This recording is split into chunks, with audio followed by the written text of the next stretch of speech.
You're listening to The Extraction, conversations on the systems and strategies behind dental practice growth with Colin Ambler and Kyle Bergman. Hey everyone, welcome back to The Extraction podcast. Your co-host Kyle here along with the co-host, co-founder, and COO of TeamCare, Sharon.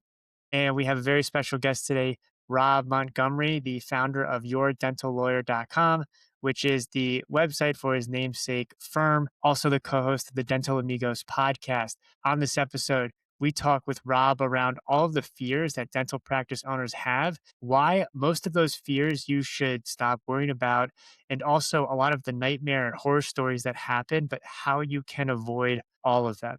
Rob, thank you so much for joining us on this episode. How are you? Yeah, thanks for having me. Excited to chat with you guys. Yeah. Yeah, I wanted to say, I've been a dentist for like 30 years. I have known Rob and, he's a big deal. Everybody in Philadelphia knows Rob. But to say on a personal level, he has helped me in times where I've been, when I started my practice with nothing, from when it grew to leases to anything. So he's a big deal, but he will do anything to help dentists at any level, private, DSO, whatever. I truly think a lot of him. There's a saying, never meet your heroes, but it sounds like you have met your hero and he's actually better in person. So it's really Yes. a pleasure to have Rob here. Rob, one of the things that we like to start with is just kind of a quick intro for our listeners. How did you get into dentistry and what problems does your dental lawyer solve for them? Yeah. Thank you for those kind words. It's I feel true. like there's a lot of pressure on me now. So yeah, I started representing dentists over 30 years ago. Now I've been practicing since 1995. So even before I was a lawyer, I worked in a firm as a law clerk, and one of the partners had a client that had 12 locations, and I did a lot of work for them. And after I went on my own a couple of years later, I ended up reconnecting with that client and did a lot of deals for them, helped them with a lot of things. They had some other people left them. And next thing you know, I'm meeting lenders and CPAs and consultants and all the people that help to service the dental industry. And it's really, it's a great network that we have with people that help dentists. And I personally like the network that we have. I think we have like the best of the best and the people that we work with and refer our clients to. So yeah, just over time, it kind of became the exclusive focus of what we do. Amazing. I want to tee up Sharon here for a question to ask Rob around the fear that practice owners have of selling. There's a lot of complexity that goes into that. And so, Sharon, can you help me articulate? There's a fear that practice owners have. What is it? And then how does Rob play a role in kind of Yeah, I alleviating think that? I think that it's like any level of dentist just coming out, practicing for a while, or me, you've been practicing for a long time. As all of us know, if you're private, everything's going up. Your labs are going up, your staff is going up. It's crazy what that's gone up. All our supplies. It's a lot harder to run the business side and you're competing with DSOs. And I think a lot of private dentists are afraid at any level. I mean, they're not sure what to do coming in. Should they open? Should they buy? Should they team up? And then coming out, do you sell? It look like for us going forward, what's the future of dentistry and what should we all do? I think we're much more scared than we used to be. Yeah. I'll get my crystal ball out here and say the future of dentistry. I'll say, the future it's going to be different than it is today. And over the last 30 years, that's the one common thread that I've seen, Sharon, is that it has changed and evolved. My first dental client that had the big group, had all of his locations in shopping centers, malls, retail environments. People used to kind of make fun of him, but like squirm about, oh, he's the mall dentist, right? Now, I mean, he was so far ahead of his time. And so now most dentists are looking to go into, or many are looking to go into retail environments. So like things do change, for sure. And it will continue to change. Any business owner, dental practice owner, law firm owner, you have to be able to adapt to the times and be flexible and be able to evolve. The people that do well in this profession from a business standpoint are the people that are able to realize that and take advantage of those, the really opportunities that change provides. And if there's change and you can leverage that for your benefit, when your competitors are still stuck moaning about why isn't it the same way it was 20 years ago, well, guess what? You surpassed that. So things will change for sure. I mean, I think certainly the DSO world has always been a changing world. I mean, I saw in the late 90s, there were groups that were trying to do initial public offerings. And, there was a big thrust and there was a lot of Wall Street money involved. And then there was a few defaults, a few bankruptcies, and wow, that was it. That gang ran out of the space as quickly as they possibly could. That's not going to happen again, I will say, but it is a sick because it's just too entrenched now. But that DSO world definitely is cyclical, and it's more cyclical than most dentists realize. That there are times where DSOs and private equity backed groups are doing deals. It's time when they're pausing deals. Sometimes they're doing deals, but the structure and the terms of those deals are so rotten that nobody would want any parts of them, even though the DSO says, yeah, sure, we're doing a deal. We're going to pay you for half of your practice, and basically take the whole thing. Like, well, that's not a good deal, but so like there are times where that stuff is cyclical. And, even now, and I think, we were saying this earlier, that I think a lot of people feel like, if I don't sell to a DSO today, in 5 years, the DSOs will have bought up every single practice out there but mine. And I'll be the last one on the island and I'm going to get eaten alive, and that's just not true, and I think, and the DSOs are great at this. I mean, let's just take a step back. They are the all-time best promoters. When they're going to dentists, telling them this sort of self-fulfilling prophecy that we have taken over the world, they go into dental schools and they're sponsoring programs. They're going in front of the dental students. Like, you want a job? Well, you can go find a job with some little dentist, or, there aren't going to be any of those little dentists anymore. So you should just come work for us, and before, and take over the world with us. And, and the reality is it's not really what happens. There's still always going to be a place for private practice ownership. I mean, we've seen in recent times, you remember last weekend, the rumor mills buzzing, and remains to be seen how much or all this is true. Several big DSOs have been taken over by their lenders, and seemingly are going to be sold off, or there's going to be some sort of workout that's going along with that. So things have been challenging, as you know, Sharon. Yeah. Like, I'll tell you, like March 13th, 2020, I could just put that a pin in that date in my professional ownership world.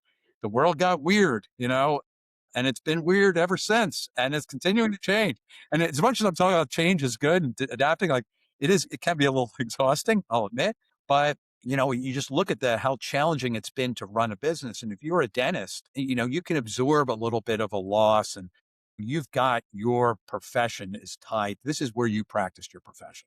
Saying that I'm not going to go there anymore and I'm just going to give up that office, it's not an option for most dentists. Like, you got to make it work. And if you're just somebody that's in it for the money, which is what, the DSOs and the private equity back groups are, when the times get tough, cut your losses and, worry about your chain of steakhouses in Oklahoma and Texas, or the medical uniform business you have in Wisconsin and Minnesota. Like, the dental thing was nice. Oh, well, we'll just make some more money someplace else. So like that, they're just two very different levels of investment and commitment to it's the difference between being committed to it as a professional and liking it as an investor. And the people that like it as investors, when the time gets tough, they're not going to grind it out. People like you and me as professionals who own our professional practices, we got to grind it out. So, Rob, what do you suggest for the general dentists at those different levels? Like, what should they be looking for? You're just out, or you're, in the middle, maybe wanting to own, or you're getting to my point when you're on the way out. I also feel like I've heard, I don't know if this is a DSO, almost more of an enterprise model where maybe they're backing you, but you still own it. So, what do you suggest that people should be looking at, or at least how to evaluate what they should be doing next? Get all the information you can. Get out there, meet people, go to events, go to meetings, study clubs, build your network of dentists, and then also build your network of advisors, CPA. Well, I do want to talk about the CPA's role in all this too. The lawyer, perhaps a consultant, realtor, whoever it is, with what you want to do, lenders, build your team and get to know them and leverage their advice and their experience. And I'll say that the team is not like people on a Facebook group, although my good friend Dr. Nacho has a great Facebook group. You shouldn't take legal or business advice on the Nacho group or any other blog, Yeah. the Dental Town, take your pick. Like, these are great places and resources to connect, to learn what the issues are. But hey, it's not a substitute for working with really good experienced consultants in the industry to help you understand this. And I think when I see people that are sort of just stumbling around trying to figure out like what should I do, it's usually because they haven't really informed themselves in the right way. And what I mean by that, in so much of this and a lot of these decisions, what should I buy? Should I buy this? How much should I pay? Should I sell to these people? Is this structure good? What does this buy-in look like or this partnership look like? They are really financially driven decisions. And so working with a good CPA that can help prepare cash flow projections and tell you this is what you can expect to make if you service your debt on this buy-in after you buy 50%, or you sell your practice to this DSO and you continue to work there and you roll over your equity in 5 years. Here's what this looks like to you financially after taxes, after you pay off your debt.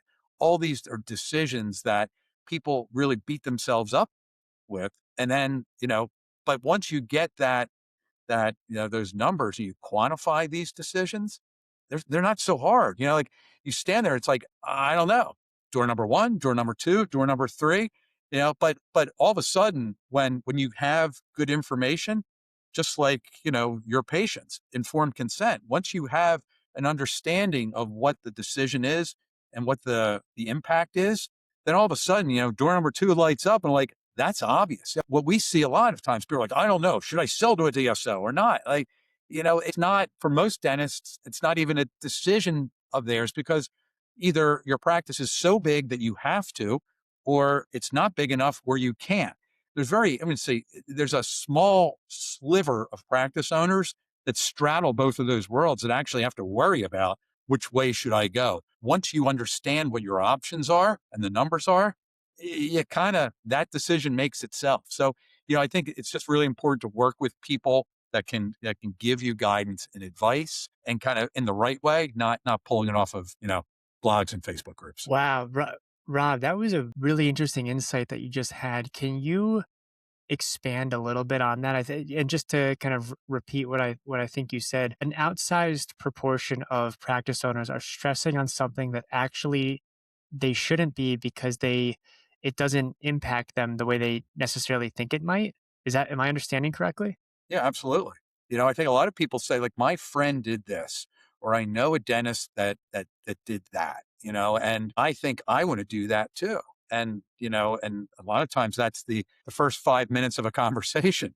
It's like, well, let's talk about you and them, and like, you're not them, and so what worked for them may not work for you. I mean, we had somebody we talked to not that long ago that said like, okay, I want to do this deal with this big group, and somebody else locally did this deal with a big group. And I think that, if they did it, this other group, then it must be good because they're so great. They make such great decisions. And then, I'm like, well, I don't know. I wouldn't necessarily take that for granted. And then back channel, I talked to somebody who was familiar with that deal. And they're like, oh yeah, that was a rotten deal. I can't believe they did it. I'm like, that's it. Like, Yeah, you shouldn't trust, the community necessarily. I mean, again, it's good to kind of like poll people and get advice and get the vibe, but like, that's no substitute for getting real advice that's custom and personal for you in your situation.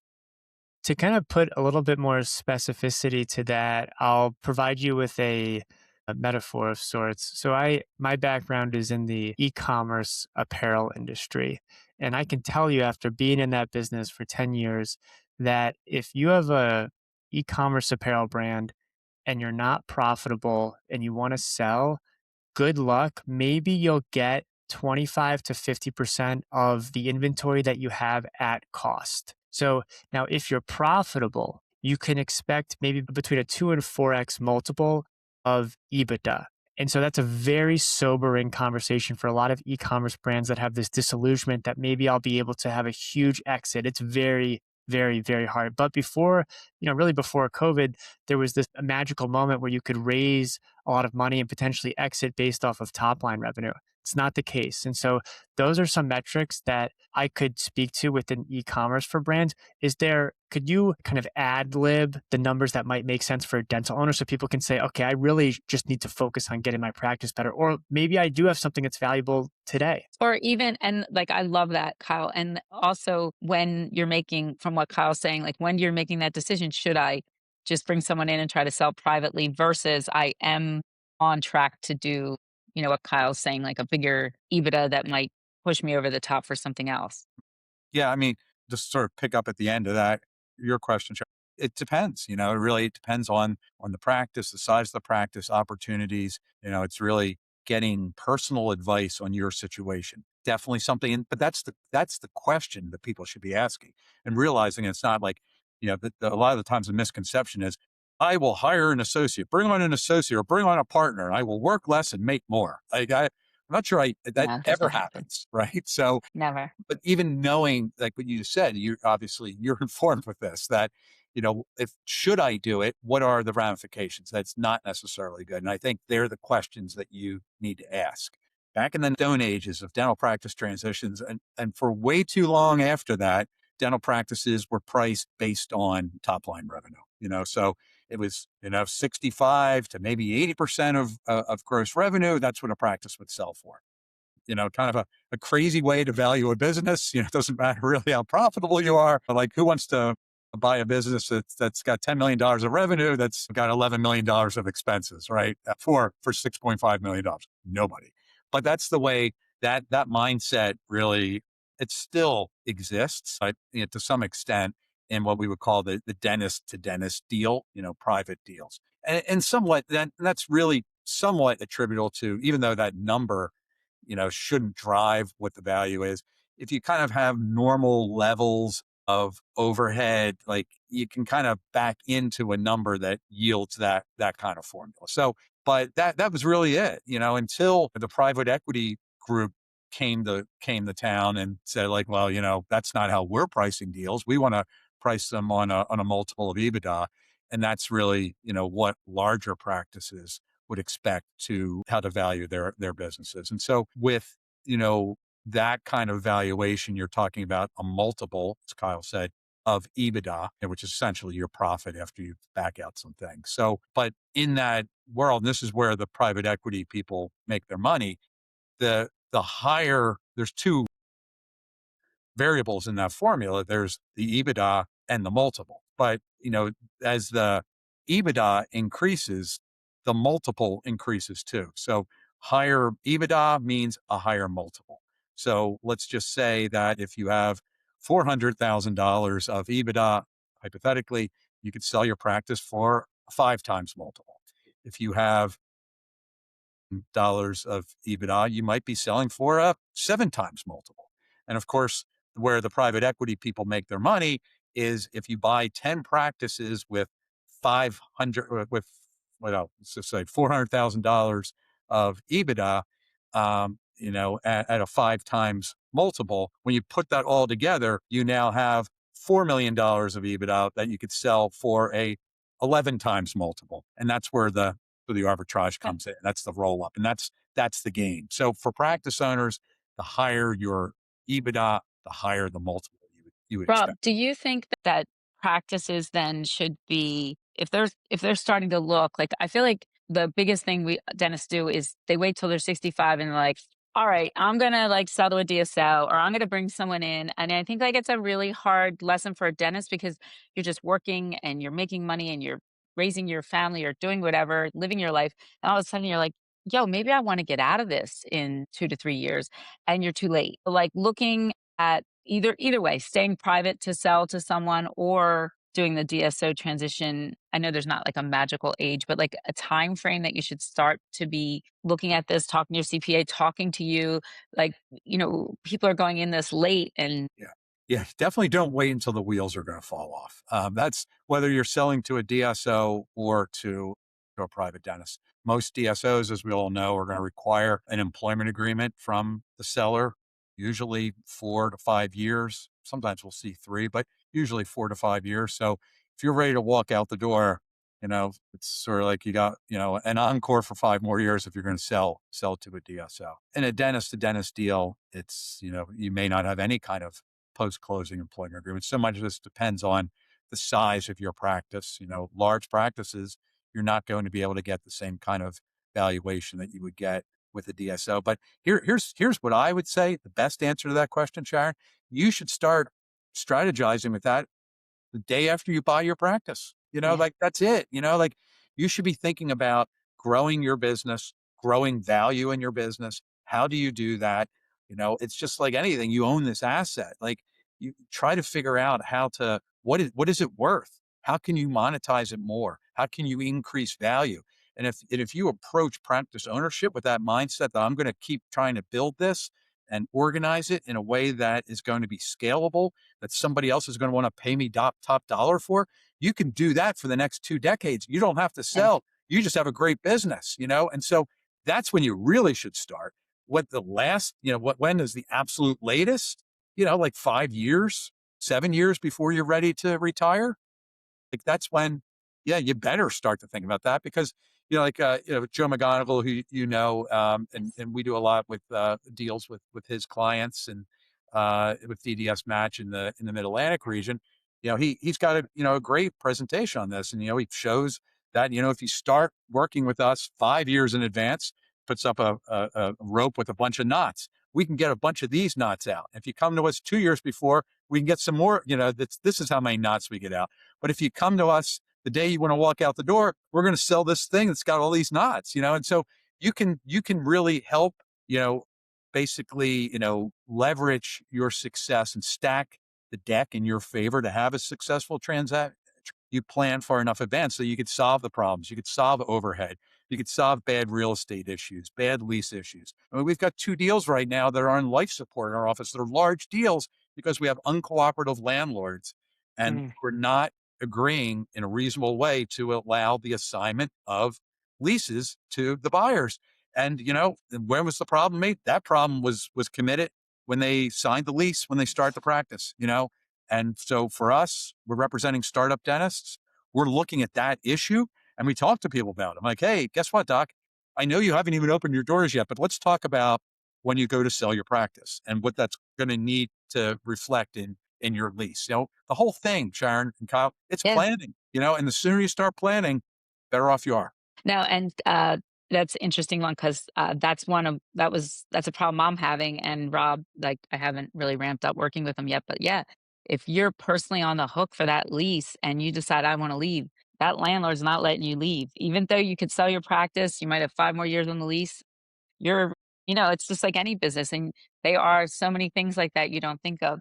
Can you tell us, like, some differences in DSOs? Like, when obviously someone has to come to you to look at it, but I think that people think DSOs contact dentists all the time, call, like, by text or different ways, and Yeah. they're like, "We're gonna give you $3 million for your practice," and dentists are like, "I hate working, I sell," and they sell, and they're in a horrible situation. Like, can Yeah. you like, they don't have to pay. The DSOs constantly do that. Dentists, they know. They're literally, like, catching fish in a barrel, and people are getting in a really bad way. Like, I have a couple of friends that have made some bad deals. So can you talk to that about different ones? And if I am, is there some sort of enterprise DSO now going on where even young dentists are buying, or what are you seeing? Like, explain to dentists why that's stupid. Don't work alone. Yeah.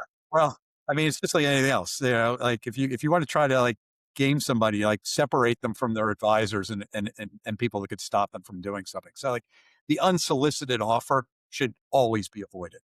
There's never going to be an offer from a DSO that you got in an unsolicited email or fax. I had a client recently said, I think I'm going to sell my practice to this DSO. I'm like, I never even heard of them. How did you hear them? Like, they sent me a fax and said like they wanted to buy my practice. I'm like, that's insane. Like, no, you can't do that, and there's no way that's going to be a good deal, and if the DSOs, and look, it's all fair in love and war, right? Like you're grown up, you own your practice, you're a professional, shame on you if you don't know better. But like, if somebody reaches out and says, I'm going to pay you this, you don't know what the rest of the market is. You don't understand what the nuances of that are. If you get an offer and an LOI, an unsolicited offer, especially from a DSO that says, we valued your practice at $12 million. That's it. The top line says $12 million.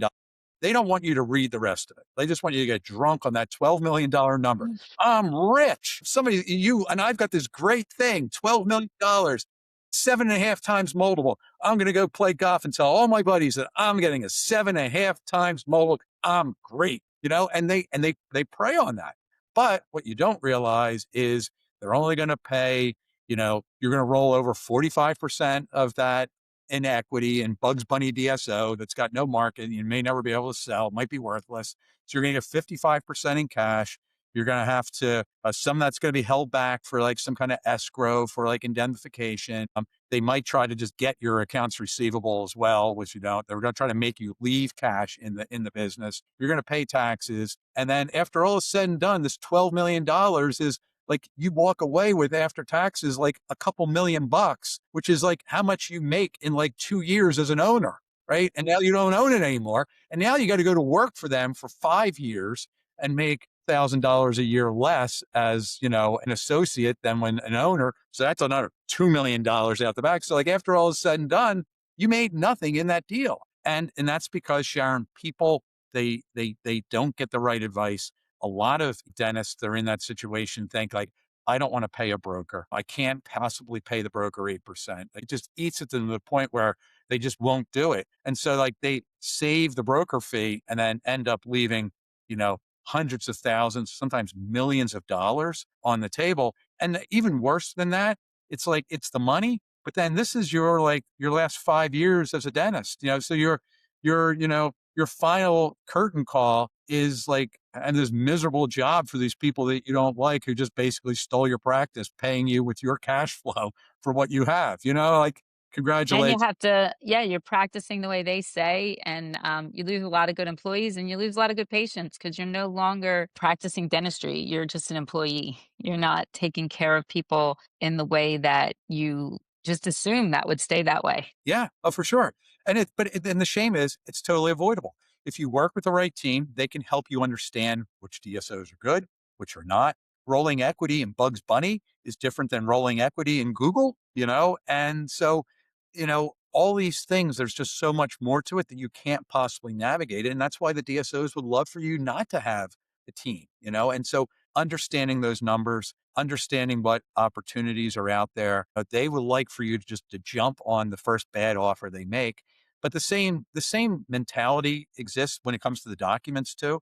So like if you're looking at a dentist to dentist deal, a private deal, we call those practice transitions. It's a very amicable situation. You're trying to transition the legacy. The seller wants the practice to continue on. They want to be a mentor for the buyer. The buyer wants to preserve the goodwill. It's an all real happy, kind of nice thing.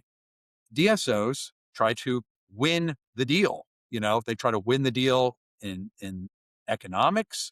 They try to win the deal in the actual agreements. So like if we're doing a dentist to dentist deal, it's like a 25-page asset purchase agreement, maybe an employment agreement. It's very straightforward, very normal. There's nothing crazy in there. And, parties and the lawyers generally try to make it so that it's somewhat even and fair. In the DSO stuff, it's like, we got to go find where the traps are, because they're going to put things in there that's going to lead to surprise, that's going to cause you to lose money and for them to win the deal after the fact. And so if we're dealing with one lawyer and on the other team, we have 1 or 2 lawyers on ours in a deal, in a dentist to dentist deal, a DSO deal, we might have 6, 8, or 10 lawyers from an international law firm on the other side who's cranking out hundreds of pages of documents, 24 hours, 7 days a week, with the hope that somebody's going to miss something.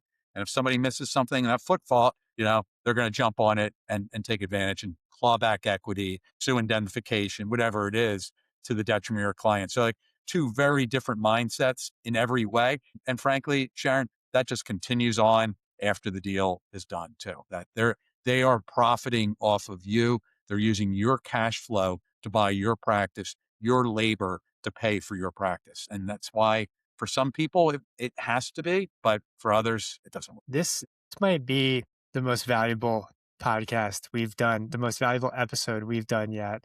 Shout out to Sharon for bringing Rob on. I feel like, Sharon, keep an eye out for a invoice in the mail, because we'll just pass this on to all of our listeners, because Rob is giving absolute, like, this is counsel. Yo, This is I counsel. have an invoice with Rob right now that I haven't paid. So like, I already owe him money. I'm into this. I know I'm just sitting here, my head's like spinning. It's great. It's amazing. As we wrap things up here, Rob, is there any parting wisdom that you'd like? We've talked about fear. You're really you're sharing some horror stories that I hope are sobering for practice owners. Any last parting words that you'd like to leave them with? It's important to work with the right people. And, all these problems, all these issues I'm talking about, they're all avoidable, and that's the most frustrating thing. If you have the right team that's advising you at every step of the way. And, it doesn't, uh, and don't be cheap. Frankly, don't try to save the money on the broker's commission. Don't hire the cheapest accountant, the cheapest lawyer. These are important decisions. And frankly, I mean, by the same token, don't go out and just spend money and pay too much just for the sake of it. You need to still get quality, but you have to pay for the advice and build the team and get the right professionals to advise you. And then none of this becomes an issue. Yeah. Amen. And I think too, even like what Rob's saying, like, I'm probably gonna, you know, what that even if you get that money from a DSO or privately, to have someone like Rob or if your accountant's not great, even if you get $2 million, what you're going to pay tax wise on that, if it's not structured right in the deal to be called stock or assets or whatever, and I don't even know which one it should be, but all those things are the things that are going to make you an extra $500,000 or not lose all the money when you hit other things. So, until you've had some conversations like that, you really don't know. You just think, oh, I think Rob's so right. You get starstruck with the number. Remember, and this is probably the best, on that issue. And Kyle, I don't know how old you are, but you might be too young for this commercial. Sharon and I remember it though, that, it was the Fram oil filter commercial where the old guy standing in the junkyard and he holds up the oil filter and he says, Fram oil filters, you can pay me now or you can pay me later, and that's what we're talking about here. Like the cost of trouble is just too great, and especially if it can be avoided very easily. Wow. I don't remember that one, but I love it. I love the commercial. I think someone should bring it back. I mean, the logic of it is, knows no generation. Rob, thank you so Well, I'll much for find it for joining. you, Kyle, and it's got to be out there somewhere on YouTube, and I'll Please, send actually, you a link. we'll have Caroline for the show notes. Please put the Fram oil filter YouTube commercial so that folks can also watch it too. And Rob's like talking about this kind of stuff all the time on Dental Amigos. I mean, as a dentist, it's invaluable. Just like Kyle, you're listening Yes, to. yes. Kyle's got a couple companies. He's got his MBA. He knows lots about business, way more than any dentist do. Yeah, anyone who has their MBA and tells you they have their MBA, they know nothing. They think that, yeah. So I Yeah, until they no, do business. but yes, thank you, Sharon, for the reminder. If you love what Rob is saying and picking up what he's putting down, check out the Dental Amigos podcast. Reach out to Rob and his team at yourdentallawyer.com, and we will put all this in the show notes. Rob, thank you so much for joining us. This was a pleasure. Great, thanks for having me. Thank you for listening to The Extraction with Colin Ambler and Kyle Bergman. Read episode notes and transcripts at teamcaredental.com.